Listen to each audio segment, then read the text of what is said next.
आइए शुरू करते हैं अपनी सीरीज का अध्याय 8, जिसका नाम है अच्छी शख्सियत बनाने के 25 तरीके।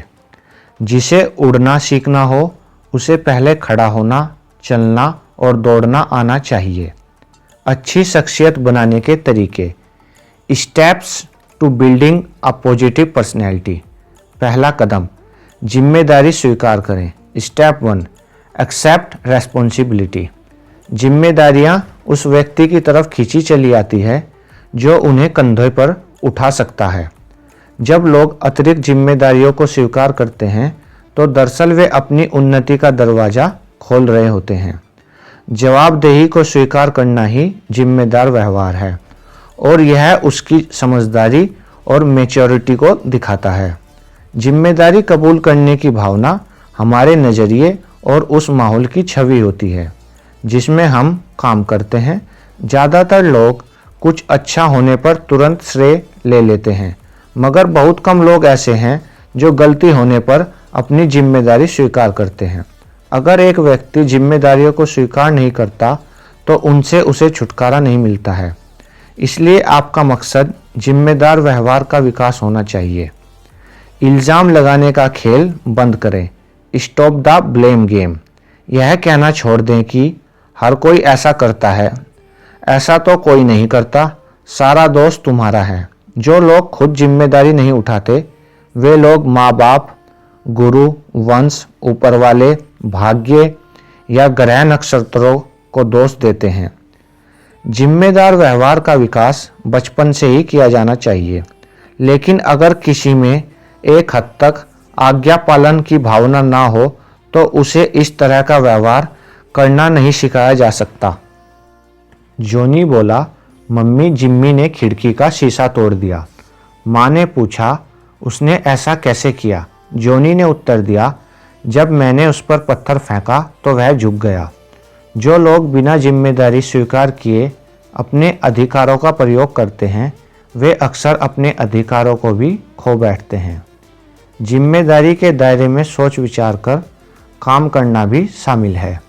जिम्मेदारियों से मुंह मोड़ना छोटेपन का नतीजा है।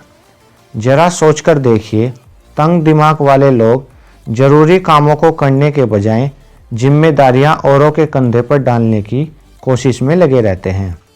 सामाजिक जिम्मेदारी।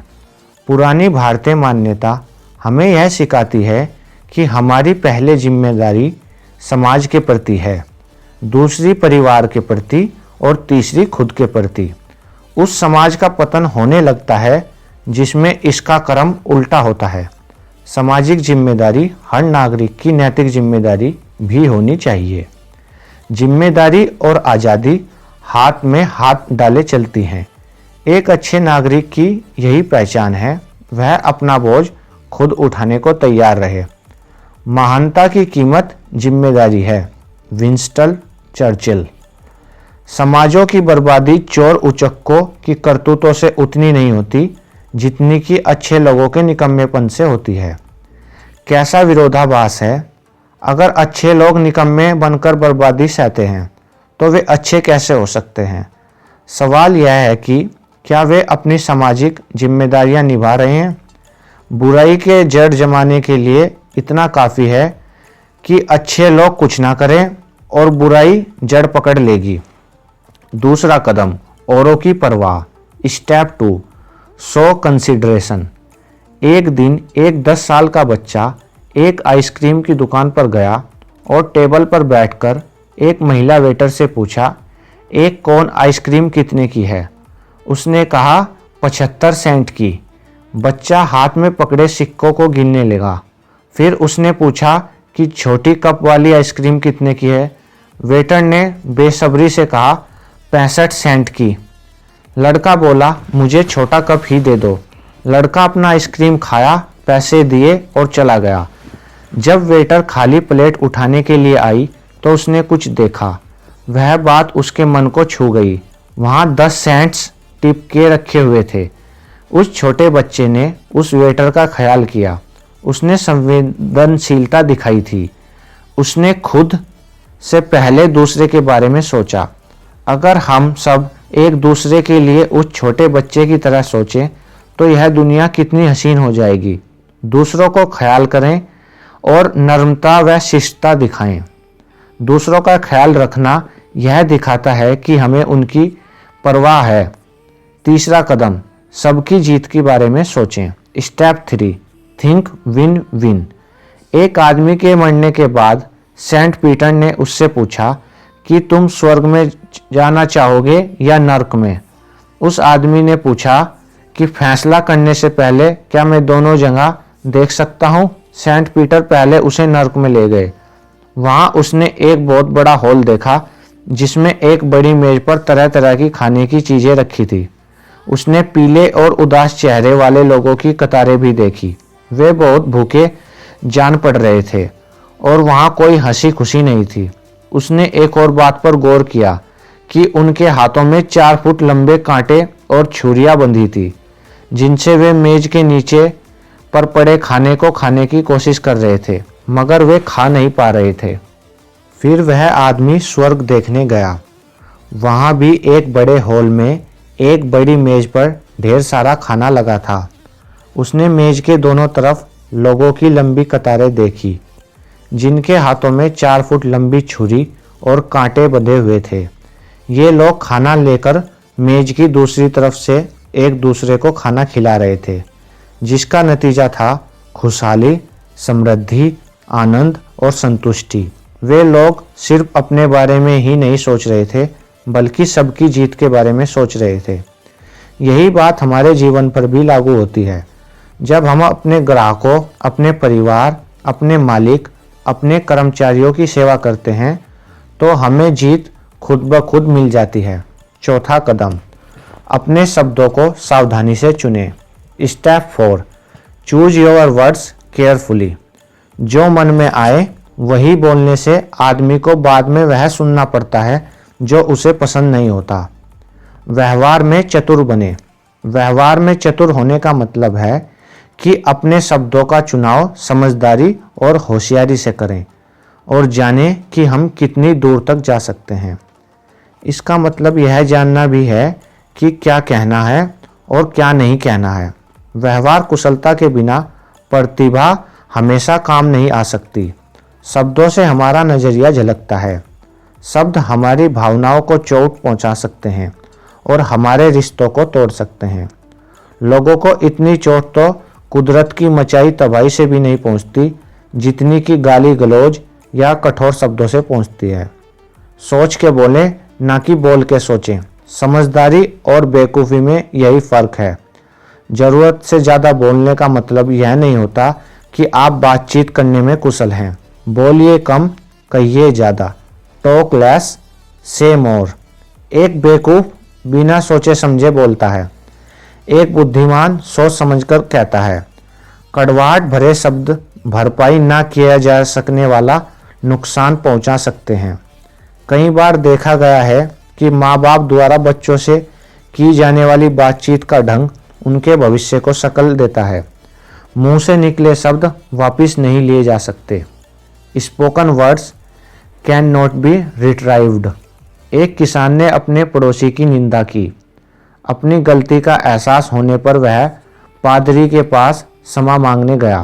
पादरी ने उससे कहा कि वह पंखों से भरा एक थैला शहर के बीचों बीच बिखेर दे। किसान ने वही किया। फिर पादरी ने कहा कि जाओ और सभी पंख थैले में भर लाओ। किसान ने ऐसा करने की बहुत कोशिश की, मगर सारे पंख हवा से इधर उधर उड़ गए थे। जब वह खाली थैला लेकर लौटा तो पादरी ने कहा कि यही बात हमारे जीवन पर भी लागू होती है। तुमने बात तो आसानी से कह दी, लेकिन उसे वापस नहीं ले सकते। इसलिए शब्दों के चुनाव में ज़्यादा सावधानी बरतनी चाहिए। पांचवा कदम, आलोचना और शिकायत ना करें। Step 5, don't criticise and complain. जब मैं आलोचना की बात करता हूँ तो मेरा मतलब नकारात्मक आलोचना से है। हम आलोचना क्यों ना करें। जब किसी की बुराई की जाती है तो उसका रवैया खुद को बचाने का हो जाता है। एक आलोचक एक ड्राइवर को पागल बना देने वाले बैक सीट ड्राइवर की तरह होता है। क्या इसका मतलब है कि हमें कभी आलोचना नहीं करनी चाहिए, या हम सही आलोचना कर सकते हैं? सही आलोचना। रचनात्मक आलोचना कैसे दी जा सकती है? नीचा दिखाने के लिए नहीं, बल्कि मदद करने के इरादे से आलोचना कीजिए। आलोचना करते समय हल पेश करना भी जरूरी है। व्यवहार की आलोचना करें, न कि व्यक्ति की, क्योंकि जब हम व्यक्ति की आलोचना करते हैं तो उसके स्वाभिमान को ठेस पहुंचाते हैं। सहायता करने की इच्छा होने पर ही आलोचना करने का हक मिलता है। अगर आलोचना करने में आलोचक को आनंद नहीं मिल रहा है तो उसे आलोचना करने का हक है, लेकिन उसे आलोचना करने में मजा आने लगे तो आलोचना रोक देनी चाहिए। दूसरों को प्रेरित करने वाली आलोचना के बारे में सुझाव। कोच बने, सहायता करने की भावना से आलोचना करें। कोच अपने खिलाड़ियों की आलोचना उनके खेल को सुधारने के लिए करता है। अगर हम किसी को समझते हैं और उसकी परवाह करते हैं तो उससे संबंधित व्यक्ति को प्रेरणा मिलती है। हमारा नज़रिया सुधारने वाला होना चाहिए, न कि सजा देने वाला। तुम हमेशा या तुम कभी नहीं जैसे शब्दों का इस्तेमाल करने के बजाय आलोचना सीधे शब्दों में करें। घुमा फिराकर बात करना तकलीफ देता है। पहले असलियत को जानें। बिना सोचे समझे हमें अपनी राय रखने का हक तो है, लेकिन गलत तथ्यों के आधार पर राय बनाने का हक नहीं है। आलोचना करने में जल्दबाजी ना दिखाएं। शांत और दृढ़ रहें। आलोचना समझाने के लिए करें, ना कि डराने धमकाने के लिए। तीखा स्वभाव ना अपनाएं, क्योंकि यह नाराज़गी का निर्माण करता है। आलोचना सही तरीके से की जाए तो इसे बार बार दोहराने की ज़रूरत कम ही पड़ती है। आलोचना हमेशा अकेले में करें, सबके सामने नहीं। ऐसा क्यों? क्योंकि ऐसा करने से मित्रता की भावना बनी रहती है, जबकि दूसरों के सामने आलोचना करना अपमानजनक लग सकता है। दूसरे इंसान को अपनी सफाई पेश करने का मौका दें। उसे गलतियां सुधारने के फ़ायदे बताएं और गलती ना सुधारने के नुकसान भी बताएं। किसी को उसके दोष बताने के बजाय उसे खुद अपने को सुधारने वाले सुझाव देने के लिए कहें। काम पर उंगली उठाएं, इरादों पर नहीं। अगर इरादों पर ही संदेह हो तो संबंध तोड़ देना ही बेहतर होगा। काम की आलोचना करें, ना कि काम करने वाले की। आलोचना करते समय निजी नाराज़गी जाहिर ना करें। आलोचना दायरे में ही सीमित रखें, इसे ज़रूरत से ज़्यादा ना करें। आलोचना दवा देने की तरह है। दवा सही मात्रा में देना या लेना ही ठीक है। ज़्यादा देने से नुकसान होगा और कम का असर नहीं होगा। उसी तरह आलोचना भी दायरे में होनी चाहिए। सही ढंग किए जाने पर यह बहुत फ़ायदेमंद हो सकती है। आलोचना करने पर अगर कोई अपनी गलती सुधार लेता है और सही कदम उठाता है तो उसे शाबाशी दें। अपनी बात सकारात्मक रुख और प्रशंसा के साथ ख़त्म करें। आलोचना स्वीकार करना।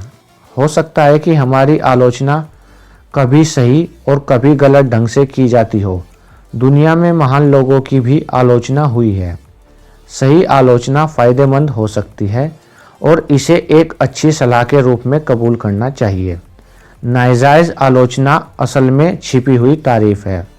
आम लोग जीतने वालों को पसंद नहीं करते। लोग जब सफल नहीं होते और उनके पास बातचीत करने के लिए कोई मुद्दा नहीं होता तो वे सफल लोगों को निशाना बनाते हैं। आलोचना से हमेशा बचे रहने का केवल एक ही तरीका है। हम ना तो कुछ करें, ना कहें और ना ही अपने पास कुछ रखें, लेकिन इस तरह हम आखिर में एक नकारा इंसान बन जाएंगे। गलत आलोचना इन दो वजहों से की जाती है। नंबर 1, अज्ञानता। जब आलोचना अज्ञानता की वजह से की जाती है तो सही जानकारी देकर उसे आसानी से सुधारा या बंद कराया जा सकता है। नंबर 2, जलन। जब आलोचना जलन की वजह से होती है तो इसे छिपी हुई तारीफ के रूप में स्वीकार करें। हमारी गलत आलोचना इसलिए हो रही है कि आलोचक हमारी जगह खुद को देखना चाहता है, लेकिन वहाँ ना हो सकने की वजह से वह तारीफ की जगह आपकी आलोचना करता है। जिस पेड़ पर सबसे ज़्यादा फल लगते हैं उसी पर सबसे ज़्यादा पत्थर मारे जाते हैं। एक और तरह के लोग भी होते हैं। इस वर्ग के लोग दूसरों की मदद करने के लिए तब तक तैयार रहते हैं जब तक कि वे खुद अपनी मदद करने लायक नहीं बन जाते, पर जैसे ही दूसरे लोग अपनी मदद खुद करने लायक बन जाते हैं, उनके पहले के मददगार ही उनकी ज़िंदगी को तकलीफ़ दे और मुश्किल बनाने की हर मुमकिन कोशिश करते हैं। ज़िंदगी में ऐसा होता ही है, पर कामयाबी हासिल करने के लिए हमें इन हालातों के बावजूद आगे बढ़ना होगा। मददगार से दुश्मन बन जाने वाले लोगों के व्यवहार में बदलाव की वजह जलन होती है। रचनात्मक आलोचनाओं को स्वीकार करने की काबिलियत ना होना कमजोर स्वाभिमान की निशानी है। आलोचना को स्वीकार करने के लिए कुछ सुझाव। इसको सही ढंग से ले, इसे दरिया दिली के साथ स्वीकार करें, ना कि मनमुटाव के साथ। इसको खुले दिमाग से आंकें। अगर वह सही लगती हो तो उसे कबूल करें, उससे सीखें और उस पर अमल करें। बचाव की कोशिश मत करें। रचनात्मक आलोचना को तत्काल खुले मन से स्वीकार करें। क्यों? इसलिए कि ऐसा करके हम अपने आलोचक का मुंह बंद कर देंगे। यदि हम ऐसा नहीं करेंगे तो वह झुंझला जाएगा और आइंदा हमारी रचनात्मक आलोचना नहीं करेगा। अगर हम इस तरीके को एक चाल के रूप में अपनाते हैं तो हमें उसका फ़ायदा केवल एक बार मिलेगा, पर ईमानदारी से अपनाने पर उसका लाभ बार बार मिलेगा। उस इंसान के शुक्रगुजार हो जो हमारी रचनात्मक आलोचना करता है, क्योंकि वह हमारी भलाई और हमारी सहायता करना चाहता है। ऊंचे स्वाभिमान वाला व्यक्ति सकारात्मक आलोचना को स्वीकार करके बेहतर बनता है, ना कि खराब। ज़्यादातर लोगों के साथ समस्या यह है कि वे सही आलोचना स्वीकार करने के बजाय झूठी तारीफ सुनकर बर्बाद होना पसंद करते हैं। शिकायतें। कुछ लोगों को शिकायतें करने की बीमारी होती है। अगर गर्मी है तो बहुत गर्मी है, अगर ठंड है तो बहुत ठंड है।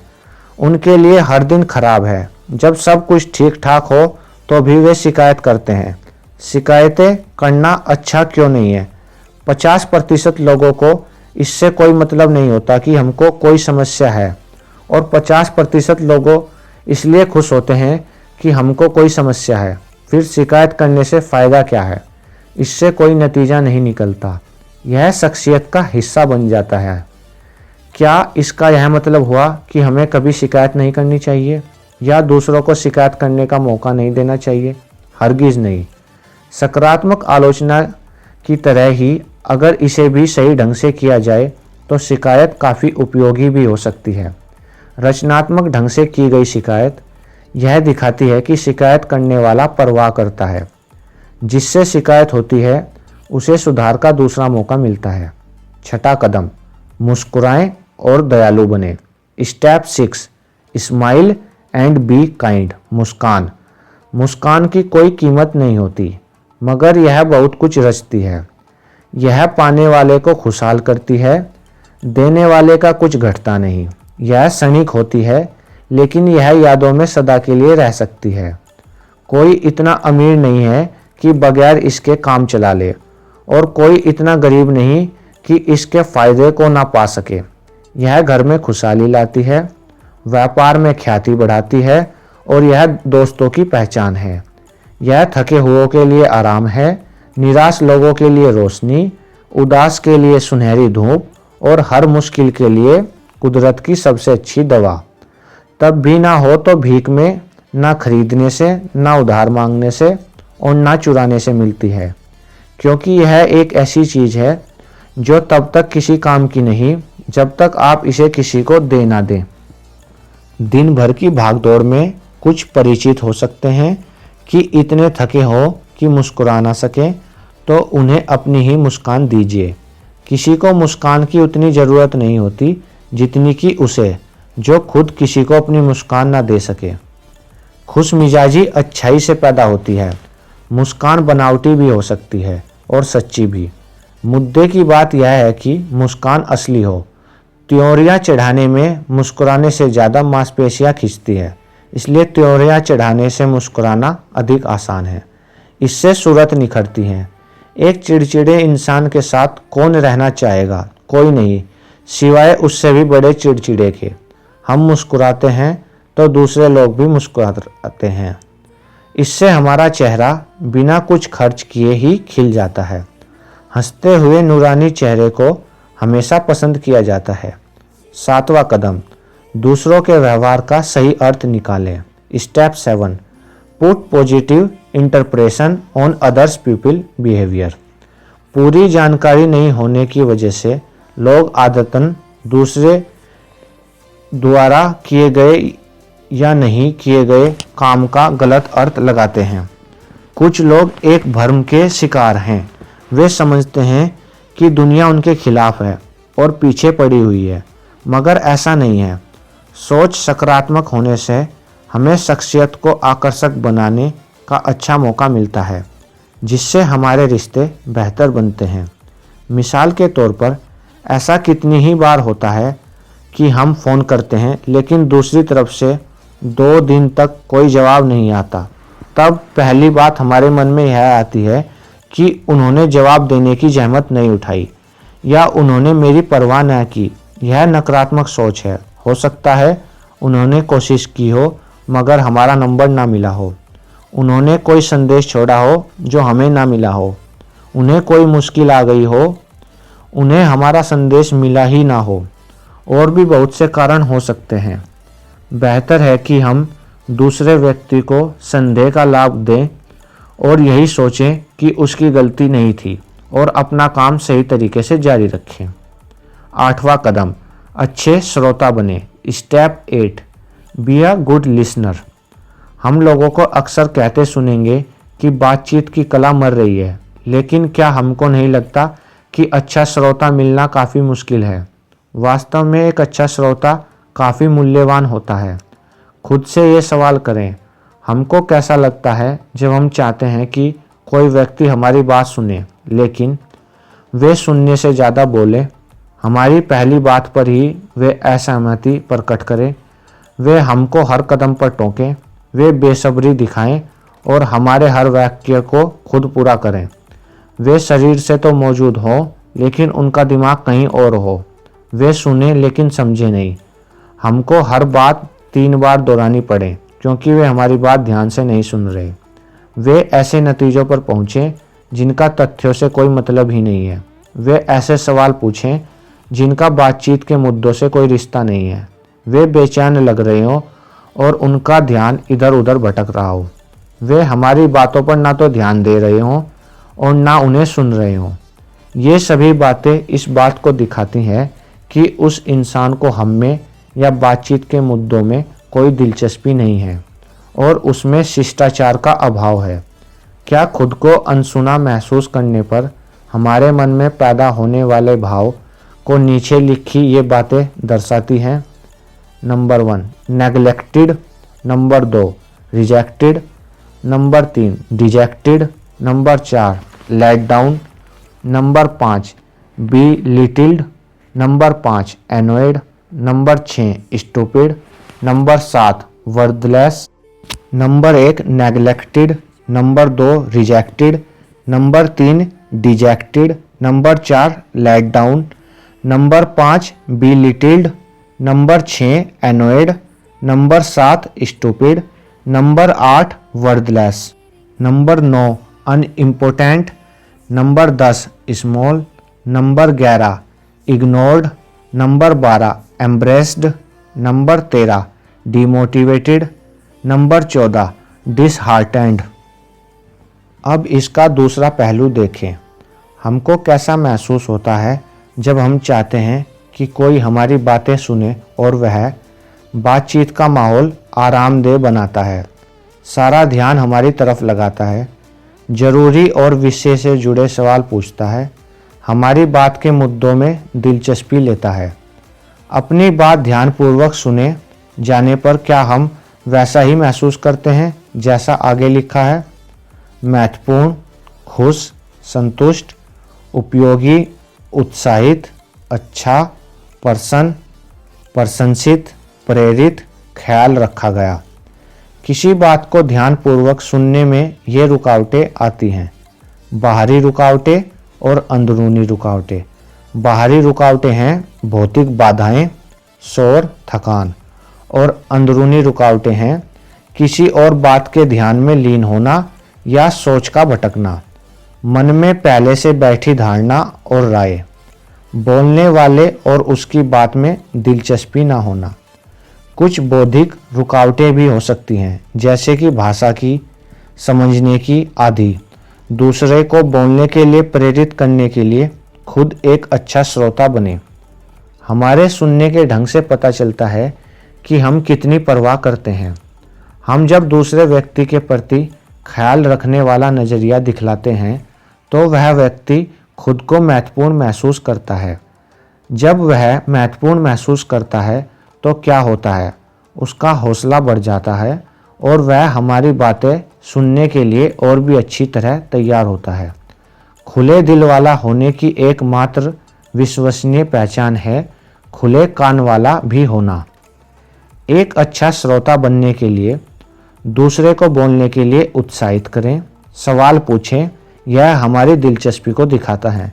वक्ता के बोलते समय रुकावट ना डालें, विषय ना बदलें, सम्मान और समझ का भाव दिखाएं, ध्यान से सुनें, इधर उधर ध्यान भटकाने वाली चीज़ों से बचें, अपने आप को दूसरे के स्थान पर रखकर देखें, खुले विचारों वाला बनें, अपनी पहले से बनी धारणाओं और राय को अपने सुनने में बाधा ना बनने दें, संदेश पर ध्यान दें, ना कि कहने के सलीके पर। शारीरिक हरकतों की भाषा को पहचानें, जैसे कि चेहरे पर आने वाले भाव, नज़रों की भाषा। हो सकता है कि ये अभिव्यक्ति कोई अलग ही संदेश दे रही हो। भावों को समझें, ना कि सिर्फ शब्दों को सुने। 9वां कदम, उत्साही बने। Step 9, be enthusiastic. बिना उत्साह के कभी कोई बड़ा काम नहीं हुआ। उत्साह और सफलता साथ साथ चलते हैं, मगर उत्साह का नंबर पहला है। उत्साह आत्मविश्वास, आत्मबल और वफादारी को बढ़ाता है। यह अमूल्य है। उत्साह एक से दूसरे में फैलता है। हम किसी व्यक्ति के बात करने, चलने और हाथ मिलाने के ढंग से उसके उत्साह को महसूस कर सकते हैं। उत्साह एक तरह की आदत है, इसे अपनाया जा सकता है और इसका अभ्यास किया जा सकता है। कई दशक पहले चार्ल्स शॉब, जिसकी सालाना तनख्वाह $10 लाख थी, उससे एक बार पूछा गया कि क्या वह स्टील बनाने की अपनी विशेष योग्यता की वजह से इतनी तनख्वाह पाता है। उन्होंने जवाब दिया, लोगों का उत्साह बढ़ाने की योग्यता ही मेरी सबसे बड़ी पूंजी है और किसी व्यक्ति की क्षमता को पूरी तरह से विकसित करने का तरीका प्रोत्साहन और प्रशंसा है। जब तक जिंदगी है, जिंदा दिली से जिए, मौत आने से पहले ही मुर्दा ना बने। उत्साह और इच्छा साधारण व्यक्ति को असाधारण बनाती है। सिर्फ 1 डिग्री के फर्क से पानी भाप बन जाता है और भाप बड़े से बड़े इंजन को खींच सकती है। उत्साह हमारी जिंदगी के लिए वही काम करता है।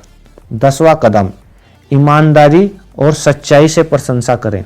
Step 10, give honest and sincere appreciation. मनोवैज्ञानिक विलियम जेम्स का कहना है, इंसान की सबसे गहरी इच्छाओं में से एक है प्रशंसा पाने की इच्छा। अनचाहा महसूस होने का भाव तकलीफ दे हो सकता है। कीमती जेवरात सच्चे उपहार नहीं है। हो सकता है कि कई बार ये सिर्फ कमियों को ढूंढने के लिए माफ़ी मांगने का एक जरिया हो। कई बार लोगों को पूरा समय ना दे पाने की कमी को हम उपहारों से पूरा करने की कोशिश करते हैं। असली उपहार तो हम खुद को किसी के साथ बांट के देते हैं। सच्ची तारीफ करना उन सबसे बड़े उपहारों में से है जो हम किसी को दे सकते हैं। इससे दूसरा व्यक्ति खुद को महत्वपूर्ण समझता है। ज़्यादातर लोगों में खुद को महत्वपूर्ण माने जाने की इच्छा काफ़ी गहरी होती है। यह इंसान के लिए एक बड़ी प्रेरणा हो सकती है। आज के दौर की सबसे बड़ी बीमारी कोढ़ या तपेदिक नहीं है, बल्कि अपने को गैर जरूरी महसूस करने का भाव है।